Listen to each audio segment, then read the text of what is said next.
Now, layoffs are certainly hitting industries across the country, the tech sector, no exception here. And it made me think, guys, what if one spouse suddenly loses their job? I'm sure if it's unexpected, it can create a lot of stress within a family. So, when you guys meet with clients, when you meet with families, how do you help them not only cope with the situation, but actually manage to keep things on track? I think when one spouse loses their job, it absolutely can create a lot of stress. And, how do you cope when your spouse loses their job is a very valid point. You could take that situation from stress and, be able to kind of turn it around to maybe this is just another opportunity at that moment of time to create great things of where things come from. Losing a job can be, stressful and a challenging experience for both the person, who loses their job and their spouse. It could be like what we see in some of these big tech companies where all of a sudden you thought, hey, I just got to work a couple of more years and retirement is here. To all of a sudden I got walked in with a big group of people and today's my last day. Or to like what we have talked about on some of the previous shows when we talk about the fact of one of the biggest reasons that people unexpectedly have to retire early is because of healthcare related issues that come up. So, those are a couple things. It starts with the baby steps, right? So it is a good idea for everybody to have an emergency account set up.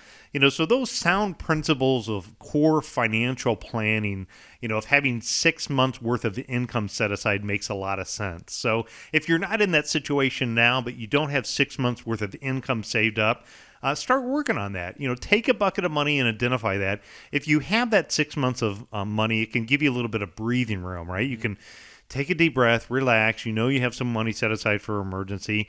I think you really, when it's a spouse's situation, you got to remain positive, supportive. Losing a job by itself can be a big blow to somebody's self-esteem and confidence. It's important to remain positive, supportive. Remind your spouse that their strengths and accomplishments.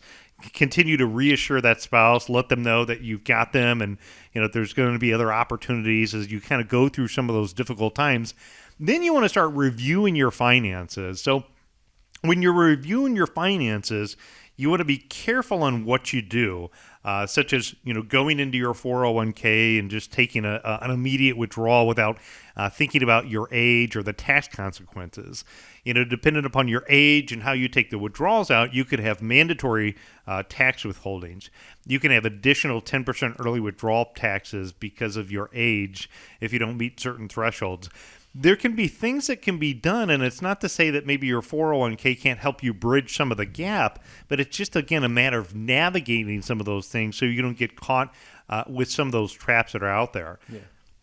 It could be, what were you going to say? No, I was going to say, you took that, kind of right out of the Dave Ramsey playbook, the baby steps. I'm not an expert by any stretch of the imagination, but I was thinking about that is that, you have to be prepared before something like that happens. And, obviously you never know, but if you're approaching retirement, or even anybody, I would say, if you suspect or you see any sort of writing on the wall, it might be a good opportunity to start looking around for something different, because obviously it's a lot easier to find a job when you still have one versus if you don't. But yeah, absolutely. I think having the emergency fund, 3 to 6 months of savings, and then also being debt free.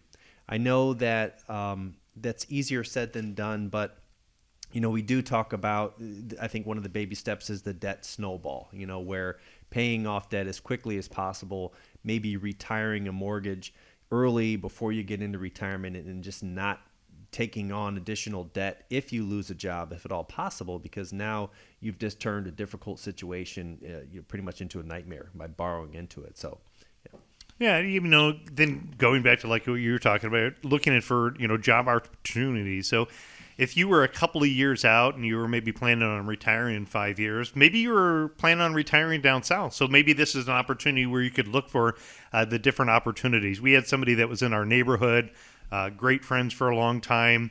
One of his pastimes was singing and playing music. He's does Frank Sinatra impersonations, and his wife had some job changes. He had some job changes. They took that opportunity to move down to Nashville and get down there in the music scene, which allows him to spend time where he wants to do his hobbies and interest in retirement time anyways, and then, gives them new opportunities that are down there.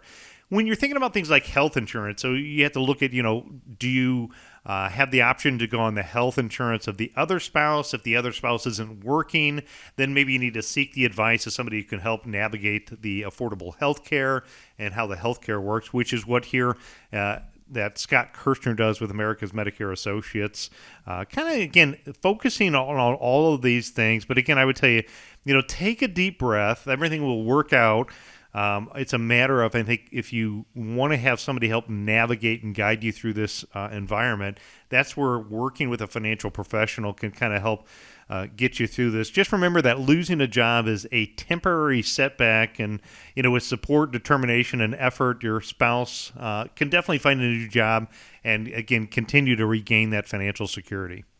We talk often here on the show about decisions made under emotional duress. Generally, we're talking about market fluctuation, the volatility there, and you don't want to make the decision where you find yourself selling low and then trying to get back in the market buying high. The loss of a job, the loss of a steady source of income coming in, that could certainly be an emotional stressor. But if you've got a plan in place, if you can be objective about it, take the steps back and make sure any decisions you make during that time aren't going to be more detrimental to you down the line. Having people on your side, like the team at America's Retirement Headquarters, can go a long way to avoiding making those decisions. So one of those things, as Chaz said, better to go have a plan in place ahead of time. You can do that by calling 419-794-3030. You can also go to the website, arhq.com.